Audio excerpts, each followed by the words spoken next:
It's hard to even sum up all the news coming from Capitol Hill right now. If you're confused, you are not the only one. Democrats, we know, are trying to pass monumental legislation amid a government funding deadline and a looming debt ceiling deadline. It is chaotic, and in the news coverage, there is a clear language barrier. Take a word like reconciliation, which you've probably heard 100 times this week. What does it actually mean, and is the media slowing down and explaining it? Or are we speeding right by the basics? Then there are labels like 3.5 trillion. All these huge numbers get thrown around. It can be incredibly misleading. We know there are multiple bills encompassing dozens of policy proposals, but there's not a single clear name or abbreviation like Obamacare or a sense of what this moment in time will be called. And there are countless headlines about the personal, political drama. I think if you're an insider, you probably think all the news coverage has been really helpful. You probably are totally up to speed.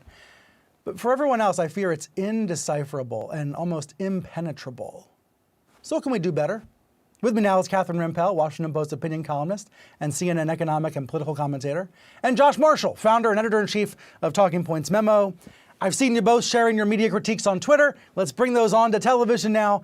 Catherine, you first. What is the one biggest thing you would change about the coverage of these budget battles if you could change anything right now? So there are so many things, but I think my number one priority would be more discussion of what's actually in the bill, as opposed to this top line figure, which itself is misleading, of 3.5 trillion. There are good ways to spend a huge sum of money. There are bad ways to spend a huge sum of money. But the kind of media coverage that we've been getting doesn't really explore whether the kinds of things that are in this bill are meritorious or not. I'd love to see more people commenting about, should we invest in childcare this way or paid leave that way or in climate? Instead, right. It's about the number. And why is the number misleading? Why is that 3.5 trillion figure misleading? Because it doesn't really represent anything. It's this weird shorthand that's been used, but in fact, the bill itself will not cost $3.5 trillion in the sense that it will be entirely or at least partly paid for. So the actual cost in terms of deficits will be smaller than that, perhaps even zero, although I think that's unlikely. And it's not even, fully spending. It's not really right to call it a $3.5 trillion spending bill because there's probably about $1 trillion of tax cuts in it too. So it's really hard to boil down the essence of what this legislation is, because it does so many things, and because they're still negotiating over the basic parameters. Yeah, and it will be over 10 years, et cetera, et cetera. And isn't the broader point, Catherine, that because the Senate is broken and they don't create laws all year long, work on legislation all year long, they're trying to do everything at once in one big bill? Well, it's partly what you just mentioned. It's partly that we no longer have majority rule in the Senate. So in order to get anything through a party line vote, which is, what theoretically should happen when we have unified control of government by the Democrats, they have to cram everything into this one major piece of legislation, the so-called reconciliation bill, whatever shorthand we use for it. And so it has to cover all of the bases, or at least everything that can ostensibly get pushed into a budget bill. Right. They have to do climate, they have to do paid leave, they have to do child care, they have to do, green energy tax credits for cars and things like that. They have to put everything into this one piece of legislation because they can't do piecemeal, regular order bills because the Senate doesn't function that way anymore. There's only this one narrow way to get legislation through. And then we hear about it all at once, and then it's confusing, and then people tune out and just give up, and they don't pay attention at all. Josh, is that your real situation? Let me just hand you the magic wand here. If you got the one thing you could fix about the coverage, what would you fix? Well, first, I would just stipulate to everything Catherine just said. By not discussing what is actually in this bill, as she says, you get this big number.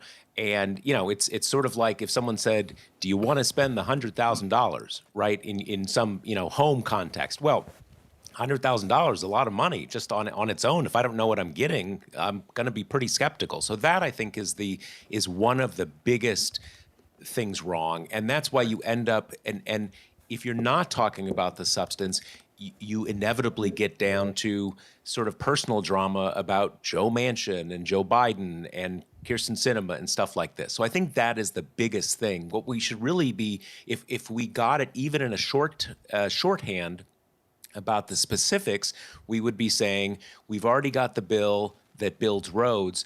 Do we also want to try to tackle the climate issue and give a big child tax credit to almost all families?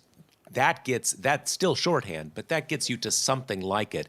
The other thing I think is that none of us tend to focus on the things that we take for granted.